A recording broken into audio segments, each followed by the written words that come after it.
Welcome to Sweet Life Beat Life. We hope this video helps.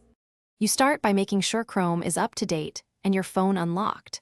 Tap the Chrome icon to open the app. Once done, glance at open tabs and close anything unnecessary to reduce clutter.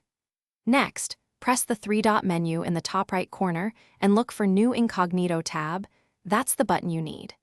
You do this now because Incognito isolates history and cookies immediately, so begin here to limit traces before visiting sensitive sites. Once the Incognito tab opens, you can browse without Chrome saving your history, cookies, or form data for that session. Use the tab switcher to open or close more Incognito tabs and swipe to move between them. This helps manage tasks while keeping site data separate. Make sure to sign in only when necessary because some site functions need accounts.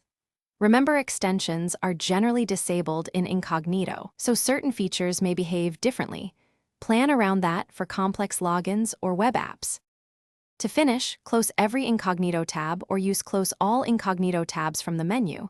That immediately ends the private session and removes session data. Afterward, you can open a regular tab and look at history to confirm visited Incognito pages do not appear. If Incognito isn't behaving, tabs persist, or settings don't apply, force close Chrome, clear its cache, and restart.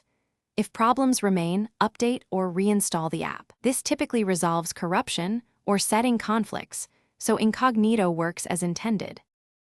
Thanks for watching. Consider subscribing if we helped you.